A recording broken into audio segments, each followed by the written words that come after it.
Hi students, welcome to maths basis course. Students, ఈరోజు మనం multiplication problems నేర్చుకుందాం students. So first problem చూడండి. -248 bracket అంటే ఇంటూ అని అర్థం, -4. సో బ్రాకెట్ అంటే ఇంటూ అని అర్థం కాబట్టి దీని ఎలా రాసుకోవచ్చు, బ్రాకెట్ తీసేసి -248 ఇంటూ -4గా రాసుకోవచ్చు. ఇప్పుడు ఏమవుతుంది, minus into minus plus,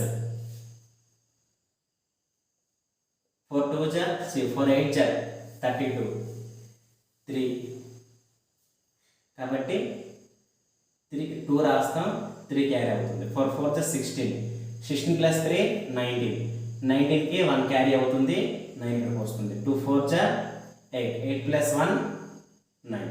so answer is 992 అవుతుంది. Next second problem. 642 బ్రాకెట్, ఇది డాట్ అన్నమాట, ఫుల్ స్టాప్ డాట్ ఇంటూ 5. ఇప్పుడు ఏం చేస్తాం, ఇప్పుడు బ్రాకెట్ అన్న ఇంటూనే, డాట్ అన్న ఇంటూనే. చూడండి, బ్రాకెట్ అన్న ఇంటూనే, డాట్ అన్న ఇంటూనే, అలాగే ఇది కూడా, ఈ మూడు కూడా మల్టిప్లికేషన్కి సింబల్స్. కాబట్టి దీన్ని ఇప్పుడు మళ్ళీ బ్రాకెట్స్ ఉన్నాయి, డాట్స్ ఉన్నాయి కాబట్టి బ్రాకెట్స్ అన్న ఇంటూనే, 642 డాట్ అన్న ఇంటూనే కాబట్టి ఇంటూ రాసి 5 రాస్తున్నాం. ఇప్పుడు 5 2 జా 10 1 0 5 4 జా 20 20 ప్లస్ 1 21 21కి 2 కాబట్టి 2 క్యారీ అవుతుంది, 1 వస్తుంది. నెక్స్ట్ 6 5 30 30 ప్లస్ 2 32 32కి ఇంకా డైరెక్ట్గా 32 రాస్తాం. సో ఇది సెకండ్ ప్రాబ్లం. అంటే ఇక్కడ బ్రాకెట్స్ అంటే ఇంటూ అని రాసుకోవాలి. చాలా మందికి బ్రాకెట్స్ అంటే ఇంటూ అని తెలియదు. ఇక్కడ డాట్ అనే ఇంటూనే, బ్రాకెట్స్ అనే ఇంటూనే కాబట్టి ఇలా ఇంటూగా రాసుకోవచ్చు. నెక్స్ట్ థర్డ్ ప్రాబ్లం చూద్దాం.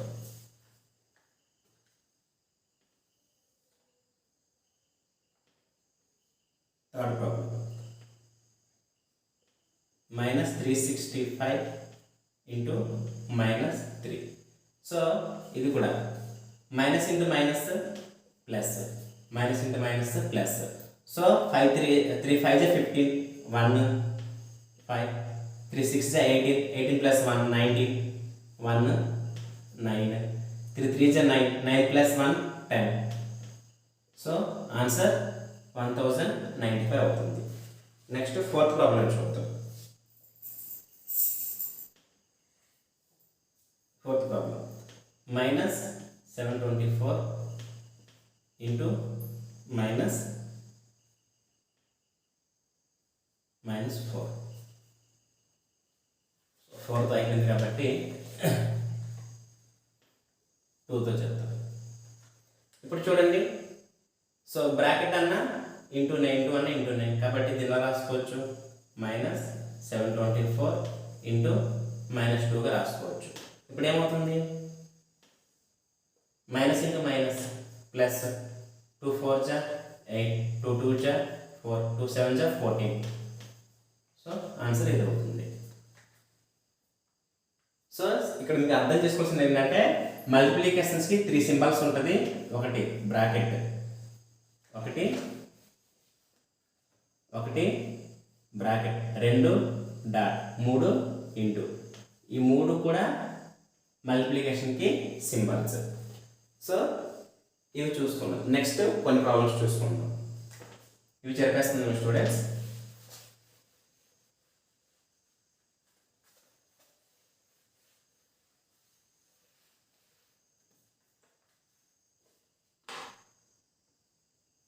Fifth one, x dot y. చెప్పారు కదా, డాట్ అంటే ఏంటి, ఇంటూ, కాబట్టి ఇది ఎలా రాసుకోవచ్చు, x into y. X into y ఏమవుతుంది, ఎక్స్ వై. అంటే ఎక్స్ వై యొక్క ప్రోడక్ట్ ఫామ్ ఏంటి, ఎక్స్ ఇంటూ వై. ఈ ఇంటూనే డాట్ అని కూడా రాస్తారు. దీన్ని ఎక్స్ ఇంటూ వై అని చదువుతారు, దీన్ని కూడా x into y. X into వైని మల్టిప్లై చేస్తే వచ్చేది ఎక్స్వై. ఎక్స్వై యొక్క product form x into y.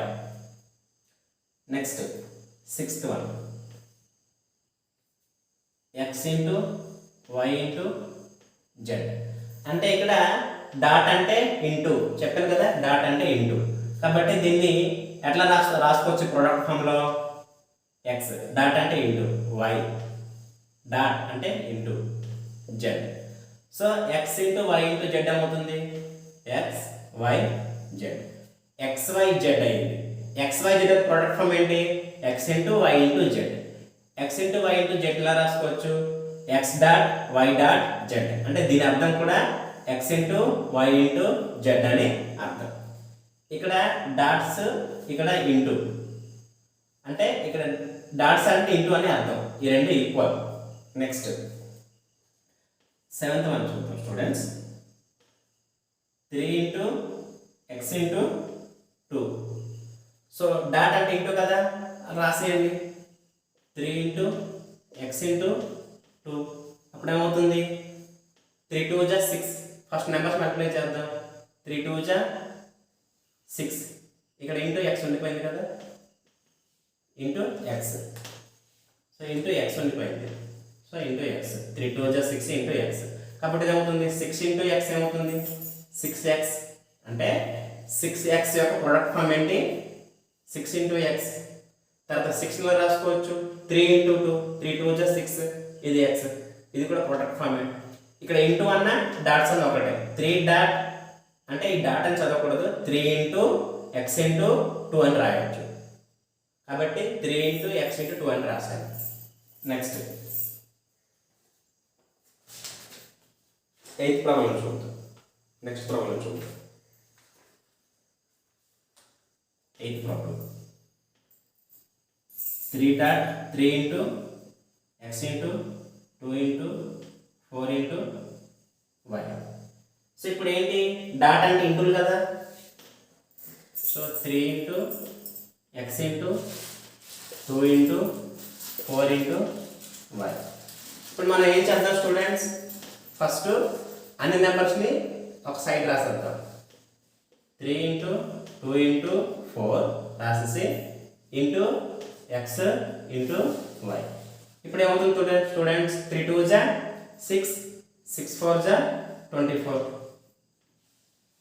24 into x into y. So ఏమవుతుంది? 24 ఎక్స్ ఇంటూ వై ఏమవుతుంది? X y. 24 ఎక్స్ వై అవుతుంది. సో 24 ఎక్స్ వై యొక్క ప్రోడక్ట్ ఫామ్ ఏంటి? 24 into x into y. 24 x y యొక్క product form ఏంటి? 24 into x into y. So ఇది కూడా 3 into x into 2 into 4 into y. ఈ రెండు ఈక్వల్. తర్వాత ఇది ఇది ఈక్వల్, ఇది ఇది ఈక్వల్, ఇది ఇది ఈక్వల్. ఎందుకంటే డాట్ అన్న ఇంటూ అన్న ఒకటే కాబట్టి. నెక్స్ట్ ఫైనల్ ఇంకా 2 ప్రాబ్లమ్స్ చూద్దాం. ఇది చెప్తున్నాను.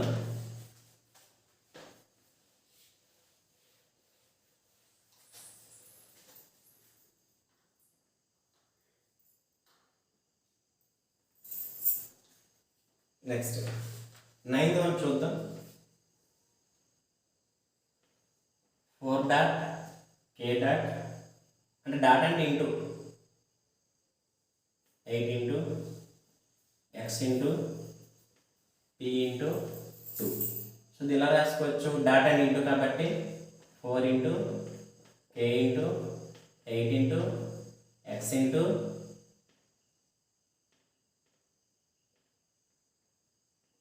X into p into 2.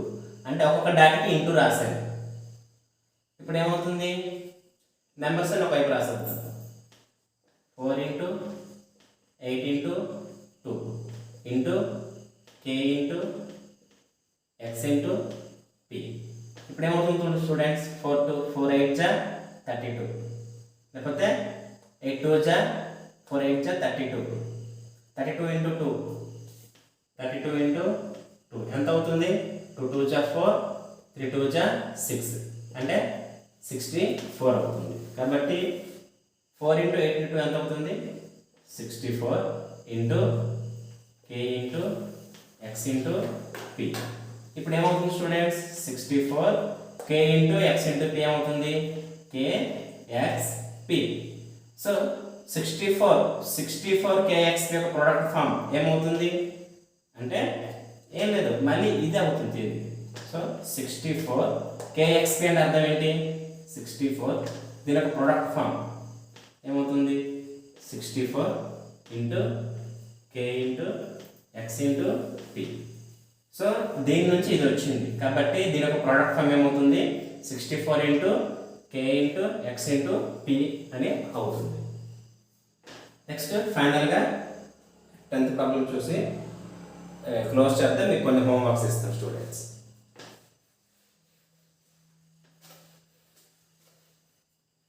Tenth problem minus, ఇందులో అన్ని కలిపి చెప్పేస్తాను స్టూడెంట్స్, జాగ్రత్త చూడండి. Minus X dot 3 into minus 6 bracket p మళ్ళీ బ్రాకెట్. తెలుసుకో స్టూడెంట్స్, బ్రాకెట్ అన్న ఇంటూ మల్టిప్లికేషన్ ఫార్మే, డాట్ అన్న మల్టిప్లికేషన్ ఫార్మే, ఇంటూ అన్న మల్టిప్లికేషన్ యొక్క ఫార్మే సింబల్. కాబట్టి ఈ మూడు కూడా మల్టిప్లికేషన్ యొక్క సింబల్స్. కాబట్టి ఇప్పుడు ఏమవుతుంది? ఇక్కడ బ్రాకెట్ ఉంది, డాట్ ఉంది అంటే ఇంటూ అని అర్థం.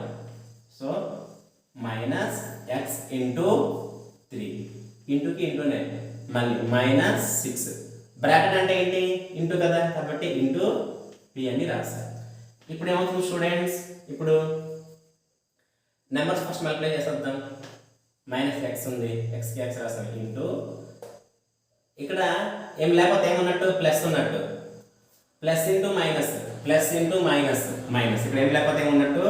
ప్లస్ ఉన్నట్టు. కావాలంటే రాసుకోండి, కానీ ఏం లేకపోతే ప్లస్ ఉన్నట్టు కాబట్టి ప్లస్ ఇంటూ మైనస్, ఇక్కడ ప్లస్ ఇంటూ మైనస్, మైనస్ 3 6 జా 18 ఇంటూ p ఉంది. ఇప్పుడు ఏం చదువు స్టూడెంట్స్? ఈ మైనస్ అయితే ఇటు రాద్దాం. మైనస్ 18 ఇంటూ ఈ మైనస్ ఎక్స్ ఇటు రాస్తున్నాను, minus X into p. So మళ్ళీ మైనస్ ఇంటూ మైనస్ ఏంటి స్టూడెంట్స్? ప్లస్. కాబట్టి minus into minus plus, minus into minus plus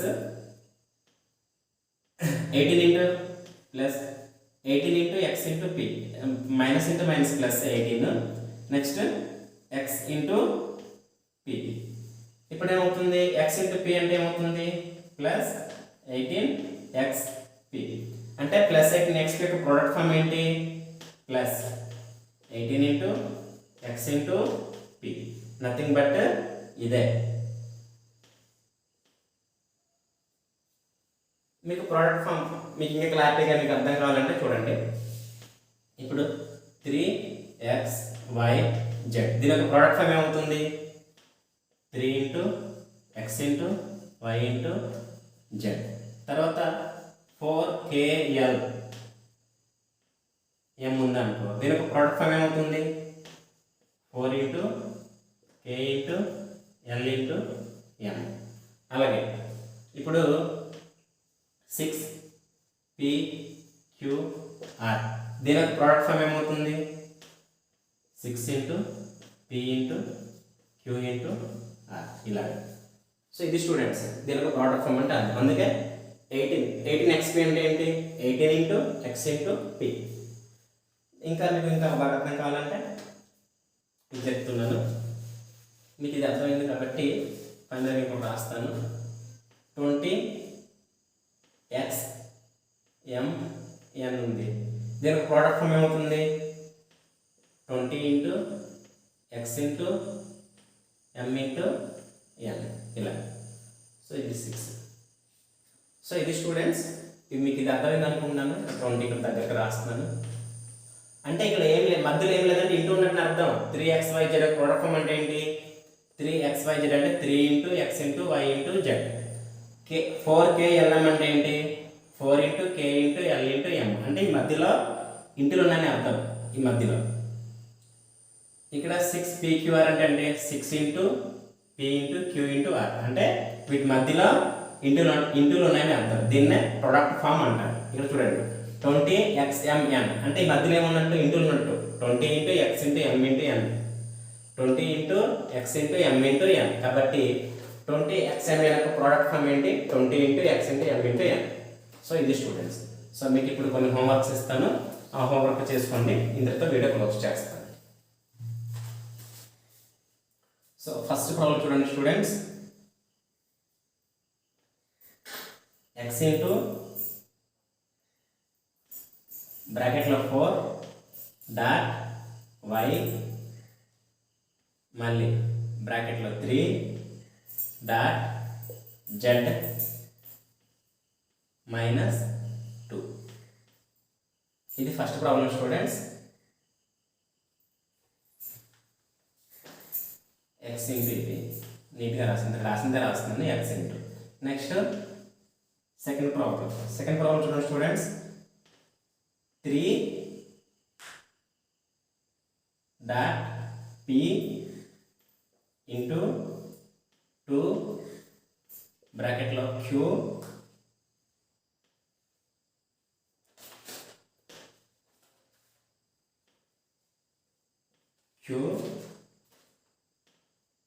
dot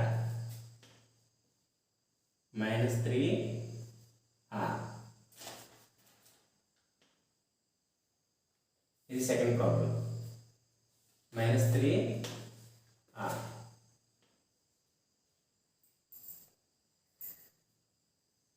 కాలనికి dot పెట్టుకుంటే నాటే problem.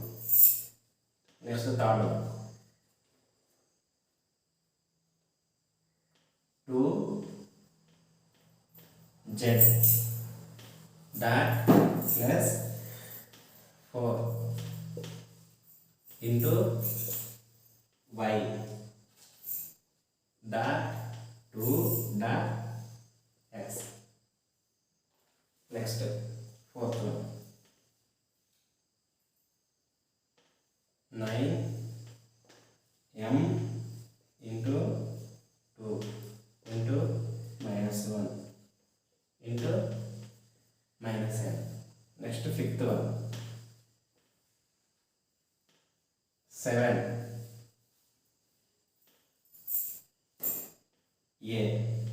Into 2b into 1c. ఇక్కడ చిన్నగా కన్ఫ్యూజ్ కాకండి. ఈ ప్రాబ్లం కొంచెం మీకు డిఫరెంట్గా అనిపించవచ్చు. అంటే 7a అంటే అర్థం ఏంటి? లాస్ట్ ప్రాబ్లం చూడండి. ఇప్పుడు ఫర్ ఎగ్జాంపుల్ వేరే ఎగ్జాంపుల్ ఇస్తాను. 8a అంటే అర్థం ఏంటి? 8 ఇంటూ a అని అర్థం. తర్వాత 2b అంటే అర్థం ఏంటి? 2 ఇంటూ b అని అర్థం. అదే ఇక్కడ 7a అంటే 7 ఇంటూ a అని అర్థం. 2b అంటే 2 ఇంటూ b అని అర్థం. 1c అంటే ఏంటి? 1 ఇంటూ c. ఇక్కడ కూడా నేను డాట్ తీసేస్తున్నాను, డైరెక్ట్గా R రాస్తున్నాను. ఇప్పుడు ఫర్ ఎగ్జాంపుల్ మైనస్ 5R ఉంటే అర్థం ఏంటి? Minus 5 into R. బ్రాకెట్ ఉంది కదా కాబట్టి ఇక్కడ డాట్ లేకపోయినా ఇంటూ అని అర్థం. సో ఇది స్టూడెంట్స్ హోంవర్క్. ఇది మీరు క్లారిటీ చేయగలిగితే మీకు ఈ వీడియో మీకు అర్థమైనట్టే. Thank you students.